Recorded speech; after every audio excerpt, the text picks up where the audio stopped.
Bom dia, boa tarde, boa noite, Fortaleza, região metropolitana, o interior e o resto da humanidade. Estamos de volta, meu filho. Ai, professor, ele não troca essa roupa não, ele gravou tudo no mesmo dia, foi? Pra que isso? Da farda do colégio. Ai, o professor tá parecendo um nhonho, ao respeito. Vamos pra aula? Vamos pra aula? Ai, estamos de volta para o caminho da vitória. Então vamos lá, ó. Formação de palavras. O que é isso, professor? Na aula passada você viu um negócio chamado de estrutura. E aí você viu comigo os morfemas, os tipos de morfema, né? O radical, vogal temática, o tema. Você viu também as desinências, viu os afixos e tal, e viu aquela informação que eu falei sobre consoante e vogal de ligação, que não eram morfemas. Pois bem, estamos agora na formação. O que é isso? Nós criamos palavras. Criamos, inventamos. Quando você cria uma palavra nova, como é o nome desse neologismo? Neologismo. Criação da palavra nova é um neologismo. O que acontece? Você usa formas, processos para criar essas palavras. Então, em português, existem processos, formas, com as quais nós criamos palavras novas. Beleza? Então, essa aula de hoje, de formação, são os processos de formação das palavras. Processo de formação. Vou falar aqui de alguns, vamos lá. Vou começar com esse processo lindo, um processo que eu choro, um processo que eu me emociono, que é um processo chamado de combinação. Ou, dependendo da gramática, palavra centauro. Professor, o que é isso? Vou lhe dizer. Esse aqui é um dos processos que nós utilizamos para criar uma palavra nova. Certo? Então, o que é isso? Veja. Eu pego um pedaço da palavra, pego outro pedaço da palavra. Não pego o radical, não. Lembra que na aula passada nós falamos de radical? Eu não pego o radical. Eu pego um pedaço da palavra, pelo menos um pedaço da palavra. Se eu pegar um pedaço de uma palavra, não é o radical, é um pedaço. Não é um morfema, não, é um pedaço. E juntar com outro... Como é o nome dessa combinação? Combinação. Não confunda com composição. Não confunda com composição. Vamos ver daqui a pouco. Combinação é um pedaço. Não é radical, mas radical. É um pedaço, mais outro pedaço, é um pedaço, mais uma palavra. Então, veja. Se eu pegar, por exemplo, a palavra... Ó, eu pego a palavra português. Mais a palavra espanhol. Mas o que acontece? Eu não pego a palavra toda. Ó, vou pegar só esse pedaço aqui e vou pegar só esse outro pedaço. E vou combinar, ó. Portunhol. Então, para quem não sabe, portunhol é uma língua híbrida. É uma mistura de espanhol com português do pessoal da fronteira, lá do Paraguai. Então, as pessoas falam portunhol. É uma língua híbrida. O cara nem fala português, nem fala espanhol. É uma mistura. Então, ó, portunhol é uma palavra que nasceu dessa combinação aqui, ó. Pedaço mais pedaço. Aqui no Ceará, para quem não sabe, existe a rotatória Crajubá. O professor não acredita, não. Tem. Rotatória Crajubá. Você, vamos passar na Crajubá? Vamos passar na Crajubá. Quando alguém diz Crajubá, ó. Crajubá. Aqui no Ceará, ó, é porque, ó, eu tenho Crato, Juazeiro e Barbalha.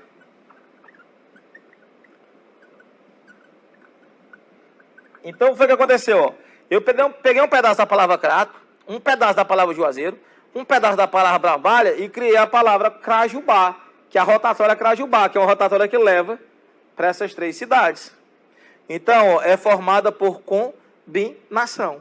Então, imagine, existem várias palavras, ó. Vou dar um exemplo aqui para você, ó.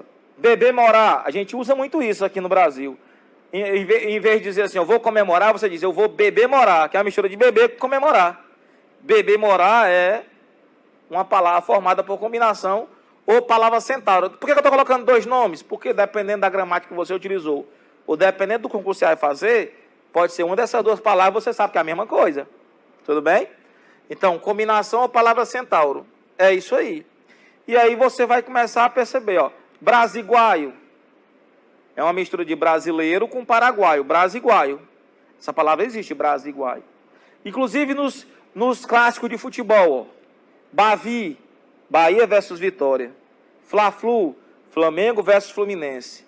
Come Fogo, Comercial do Ribeirão Preto contra o Botafogo de Ribeirão Preto. Então Sansão, Santos e São Paulo. Então os clássicos também são formados por combinação. Vão lembrar? Combinação é quando eu pego um pedaço da palavra e junto com outro pedaço, ou um pedaço mais uma outra palavra que já existe. Eu faço a combinação. Tudo bem até agora? Vamos para a próxima. Então, o próximo processo de formação de palavras, nós vamos chamar de neologismo semântico. Professor, o que é isso aí, hein? Tenha calma, deixa eu terminar aqui, rapaz. Neologismo semântico é, novo. Deixa eu colocar logo tudo para você. Peraí, diretora. Vou colocar logo 2 nomes, porque... eu sempre coloco 2 nomes para a gente não se... Beleza. Dependendo da gramática que você vai usar, ou vão chamar de neologismo semântico, mas eu separo, neologismo semântico e mutação semântica. Eu separo porque eu sei que são 2 coisas diferentes. Mas o concurso não faz essa diferença não, viu? Tenha medo não. É a mesma coisa. Para o concurso é a mesma coisa, para mim não é não.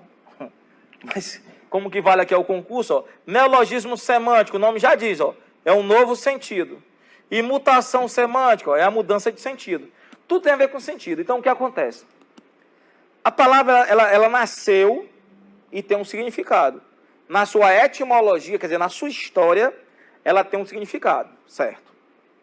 Por algum motivo, ou pela passar de tempo, a própria sociedade cria um novo sentido para essa palavra.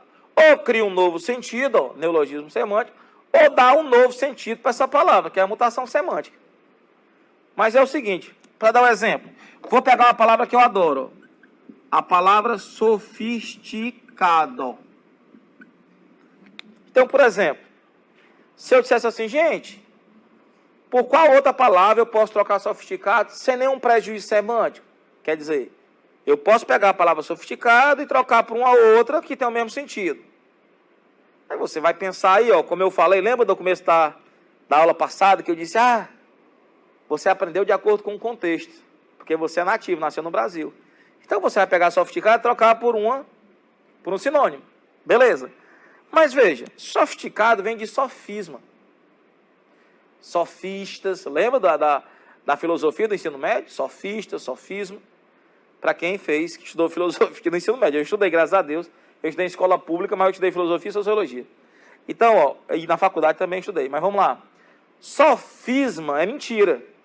Sofisticado, o que seria então? Moleza. Sofisticado significa, adulterado, falso, professor, afetado, aquele que finge ser o que não é, aquele que finge ter o que não tem, professor. Então o que acontece? Não estou falando de vocês aí em casa, mas estou falando da minha família, por exemplo. Quando alguém da minha família ou eu, nós vamos para um evento. A gente faz a barba, a gente corta o cabelo, a gente aluga a roupa, a gente faz as unhas, faz a maquiagem e vai. Aí tem aquela prima, aquela tia falsa que faz o vídeo, faz a foto, aí você posta no Instagram, aí o que é que elas dizem? Vale, a mulher, nem parece ela, não tem isso? A foto do Instagram está sofisticada. Não é o caso de vocês, que são sempre lindos, sempre elegantes. Mas no caso da gente, a foto está sofisticada. A minha foto do meu Instagram, que é @ tá ali, tem Prof. Edivaldo, você já sabe. A foto do meu Instagram é sofisticada. Você vai olhar lá, vale, quem é esse menino lindo olhando para o nada? Sou eu. É porque eu engordei um pouquinho e não fiz a barba. Então a foto é sofisticada. Então sofisticado, gente, é aquele que finge ser o que não é e finge ter o que não tem. O que aconteceu? A própria sociedade se encarregou de dar um novo sentido para essa palavra. Porque a minha família, quando alguém diz, nossa, como você está sofisticado, você entende, muito obrigado, obrigado. Como se fosse um elogio. Vai. Então, sofisticado, além de ser adulterado, de falso, afetado, e assim por diante, também é, ó, fino, elegante e assim por diante. Quer dizer, essa palavra tem todos esses sentidos aqui. Vale, professor, pois é. Vou pegar outra palavra aqui, ó, que eu adoro. A palavra favela. Professor. Ó, a palavra favela. Se eu perguntar para você o que é favela, você vai me vir com eufemismo, você virá com eufemismo, que é tipo assim, ó, para sua comunidade, né? Então não sabe dizer isso, porque você aprendeu pelo contexto. Favela, gente, é uma planta. Favela é uma planta, é uma árvore. Só que favela é uma planta, uma árvore rústica. O que quer dizer isso?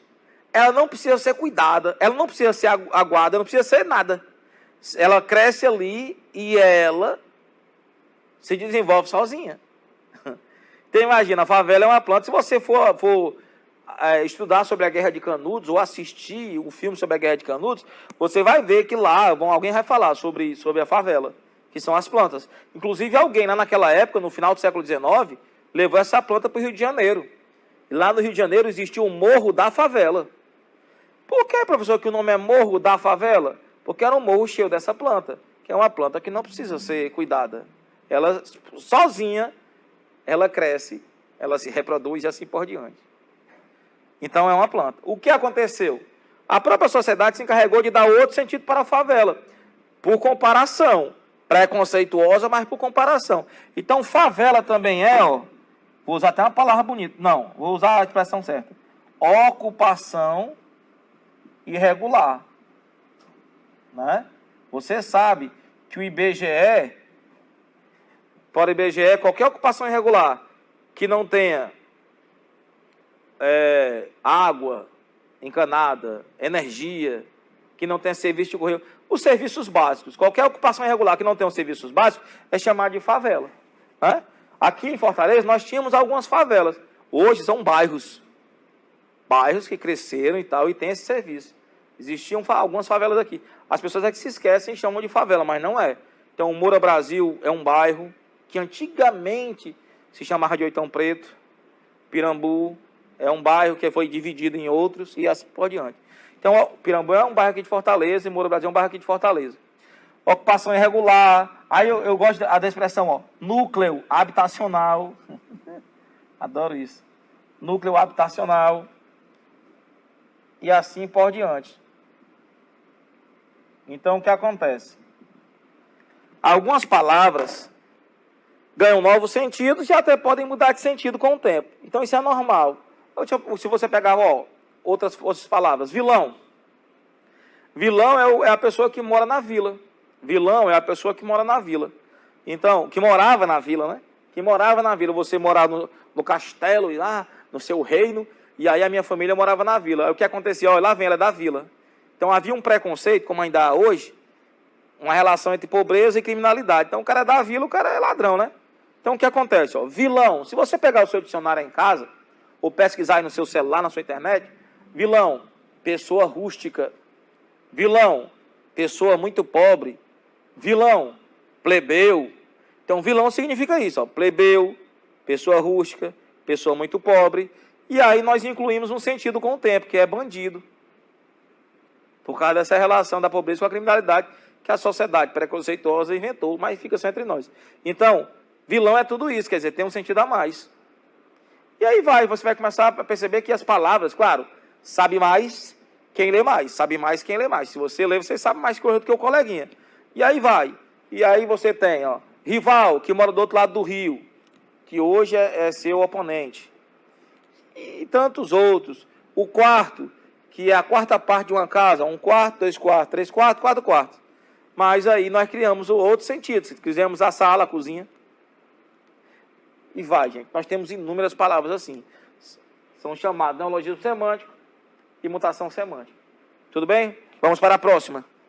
Ai, professor, não. Ó, o outro processo é esse aqui, eu choro.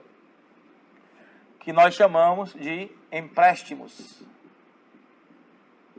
Empréstimos linguísticos.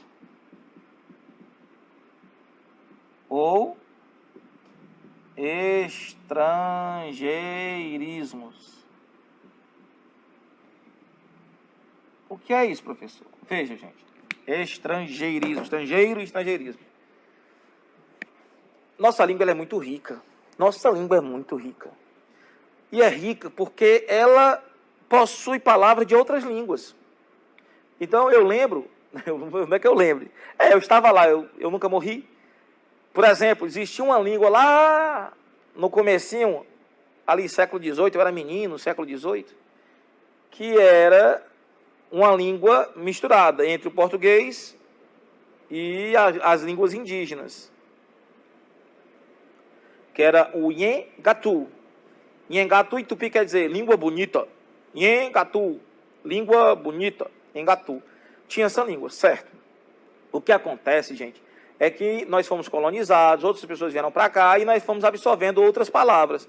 Então, na evolução, veja, no século XIX, nós adorávamos, no final do século XIX e começo do século XX, nós adorávamos o francês.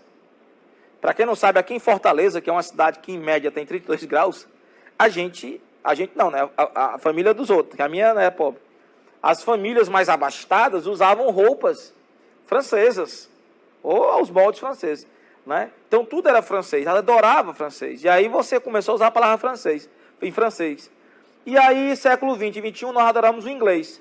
Mas nós temos esses empréstimos de qualquer língua. Então perceba, quando você fala, por exemplo, abajur, abajur, é uma palavra que está aportuguesada. Está aportuguesada, mas ela é um empréstimo linguístico, ela é do francês. Abajur. Meni. Ora, meni. Nem meni você chama mais, você chama de menu, que é o nosso cardápio. E aí vai, buquê, birô, buffet, que na minha época era buffet, agora chamam de buffet. Então são empréstimos linguísticos, Do italiano, pizza, do italiano. Do inglês, shopping. Do quibundo, samba. E assim por diante. Nós temos vários empréstimos. Do alemão, chopp. Do árabe, esfirra. Então nós temos vários empréstimos. São palavras que a gente pegou emprestado e utiliza na nossa língua normalmente. Então isso aqui também é um processo. Então até agora, combinação a palavra centauro, um processo. Neologismo semântico e mutação semântica é um processo. Empréstimo linguístico ou estrangeirismo, outro processo. Só quero informar o seguinte: quando você usa o estrangeirismo em demasia, quando você usa o estrangeirismo sem necessidade, aí você comete uma outra coisa, que é o barbarismo. Vamos lembrar aí em casa? Barbarismo é um vício de linguagem. Barbarismo é um vício de linguagem. É um vício de linguagem. É quando você usa uma palavra estrangeira sem necessidade. Deu para entender? Então, se você faz isso, você comete um barbarismo. Vamos para o próximo. Veja. Professor, tá bom. Nós temos um processo chamado de abreviação vocabular ou redução. É a mesma palavra. O que é isso? Isso é comum a todo brasileiro. Não é só aqui no Nordeste, não. Todo brasileiro faz isso. É reduzir a palavra o máximo possível. Claro, reduzir ao máximo possível e ela continua com o sentido dela. Então, se eu pego uma palavra e diminuo ao ponto dela continuar com o mesmo sentido, ainda continuar, eu tenho a chamada abreviação vocabular ou redução. Então, veja só. Vou dar um exemplo. Em português, nós tínhamos a expressão em boa hora. Certo? Em boa hora, a gente inventou de criar um embora. Que em boa hora é muita coisa. Então, embora. E do embora, por exemplo, eu não sei onde você mora na sua cidade, mas onde eu moro aqui, a gente fala bó. Bó, bó, ei, bó ali, bó ali, bó, bó ali, bó, bó, bó, bó não, bó não, bó.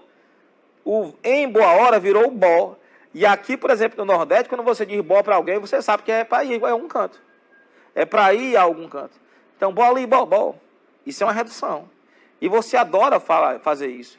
Por exemplo, eu tenho uma expressão que eu acho lindo, que era uma expressão estrangeira que era utilizada naquela época, na época, faz tempo, na Praia de Iracema, quem for estudar vai saber, onde tinha ali o Estoril, que somente os estadunidenses poderiam entrar, e os cearenses ficavam com ciúmes, entendeu? E lá no Estoril só podia entrar, inclusive, só as meninas. Os rapazes cearenses não podiam entrar. Então os rapazes inventavam a história das meninas, criavam apelidos. Pois é, nessa época, os estrangeiros, os estadunidenses, chamavam as meninas de arrumadinha. Como é que dizia isso em inglês? She's pretty cute. Hey, man, she's pretty cute. Quer dizer que ela é bem arrumadinha. E veja o que acontece em português. She's pretty cute. Virou espilicute. Ô, meninazinha espilicute. Esse espilicute nada mais é do que a corrupção e a redução do she's pretty cute. Que é, traduzindo para o cearense, ô meninazinha arrumadinha, bonitinha. Não é lindo? Então isso é comum. Então veja. Vou pegar a palavra. Antigamente nós íamos ao cinematógrafo. Nós íamos ao cinematógrafo. E essa palavra virou cine. Antigamente nós tínhamos a fotografia. E nós temos agora a palavra foto. Nós tínhamos a palavra pneumático. E aí nós temos agora a palavra pneu. E aí vai, se você for procurar pornografia, professor, pornô. Tem um preconceito que nós temos, que é o cara é chinês, aí você chama de China. Ei, China, chega aí, China. Que é o chinês, China é a redução. Português, ei, Portuga, é do Portuga. Portuga, redução. Ou então você diz assim, é brazuca. Claro, em alguns lugares do mundo, brazuca é pejorativo. É porque alguns brasileiros são... Não vou nem dizer isso não, porque... Como se que lá o brazuca é o cara irresponsável. Mais ou menos isso. Eu não vou falar disso não, porque... Pois é. Brazuca, aqui até tinha um show aqui no Ceará, que você tinha um ingresso chamado de brazuca, que vem de brasileiro. Então, brazuca é uma redução de brasileiro. Então, você tem isso o tempo todo. Antigamente, me chamavam de fessor. Não era professor. Fessor! Ei, fessor! Então, esse fessor é a redução. Claro, você não vai escrever fessor, mas fessor passou por esse processo chamado de redução, assim como essas palavras que eu tenho aqui na lousa. Tudo bem? Tranquilo? Vamos para o próximo. Ei, pessoal, não acaba mais não? Está acabando. Nós temos a siglonização, claro, e as abreviaturas. Professor, o que é isso, hein? Vou dizer, tenha calma. Siglonização e abreviatura. Nós adoramos isso. E o que é isso? É você pegar várias palavras e transformar em letras para facilitar a sua vida. Ou pegar uma palavra e transformar em um símbolo para facilitar a sua vida. Então, por exemplo, siglonização. Siglonização. Por exemplo, você tem a palavra linda, que é Ibope. Ibope, hoje em dia, já virou palavra. Vamos medir o Ibope. E não se mede o Ibope, se mede a audiência. Você vai aferir aquela audiência. Ibope é o Instituto Brasileiro de Opinião Pública e Estatística. Então, o Ibope pode ser aferido por outras empresas além do Ibope, porque o Ibope é a empresa mais antiga. Então, o Ibope é uma sigla. Instituto Brasileiro de Opinião Pública e Estatística. É uma sigla. Então, nós adoramos essa siglonimização. Pegar algum nome e transformar numa sigla, em letras, que representa aquela expressão. Então, o INCRA. O Instituto Nacional de Colonização e Reforma Agrária. O INSS. Professor. Aqui no caso aqui nós temos a UFC, que é a Universidade Federal do Ceará, diferente daquele outro UFC, que também é uma sigla. Não é? E aí vai, Tem aqui a PM. Professor, nós já entendemos. E aí vai. Aqui tem um negócio chamado de INPA, que é um órgão da prefeitura, que ela trabalha com recursos humanos aqui no... É um instituto municipal que trabalha com esses recursos humanos. Né? E aí dentro disso tem as abreviaturas. Como assim abreviaturas? você pega, por exemplo, página. Se você colocar um P e um ponto, é página.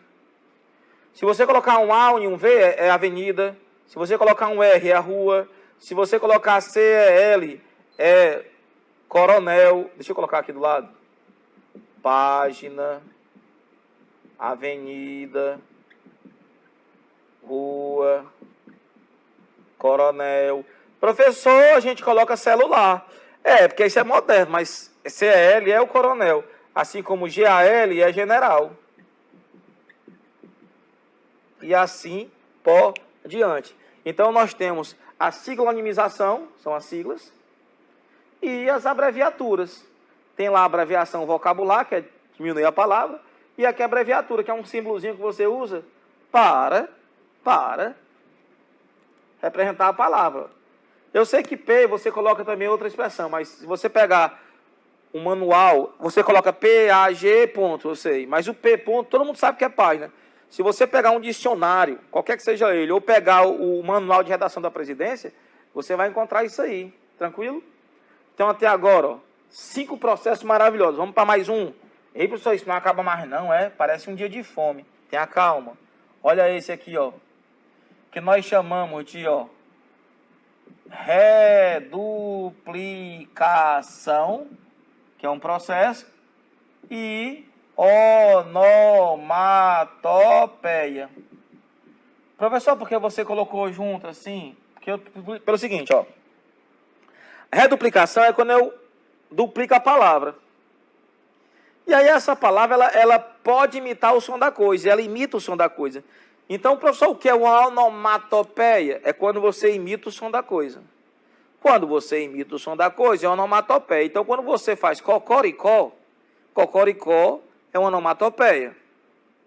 Quando eu duplico, vira reduplicação. Então, eu estou colocando o mesmo processo para você entender em casa. Reduplicação, ó, eu duplico a palavra, certo? Onomatopeia, eu imito o som das coisas, certo? Elas se combinam? Se combinam às vezes. Quando? Quando a onomatopeia ela se duplica, como tic-tac, ping-pong. Deu para entender? Então, eu coloquei no mesmo rol do processo para você lembrar em casa. Para você já sabe. Qualquer imitação do som de qualquer coisa é onomatopeia. A imitação de qualquer som é onomatopeia. Se você imitou o som, é onomatopeia. Se você duplica esse troço, é reduplicação. Então, por exemplo, tem uma gramática marrom, Faraque e Moro, que ele considera a mesma coisa.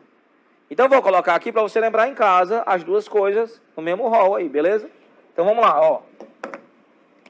Quando eu pego, por exemplo, ó, veja só, pula-pula não é onomatopeia, não. Pula-pula não é onomatopeia, mas é reduplicação. Quando eu faço aqui, ó, bang-bang, bang-bang, é reduplicação e é onomatopeia, porque é bang, bang, teoricamente é o som do tiro. Então, às vezes, elas se confundem, eu só quero que você saiba isso. Bang, bang, bang, bang, ó. Ping, pong. Reco, reco. E assim por diante. Deu para entender? Deu para entender? E aí vai. Claro, e as palavras onomatopeicas normalmente. As palavras onomatopeicas que são formadas por onomatopeia. Então, quando você faz o reco-reco, é onomatopeica? É. E aí vai, mas ó, cocoricó é uma palavra onomatopeica. Bem-te-vi é uma palavra onomatopeica. Então, só queria que você soubesse dessa diferença e dessa coisa que se confunde. Beleza? Eu vou parar aqui, ó. Paz, fé, discernimento. Vai dar tudo certo. A gente se vê por aí.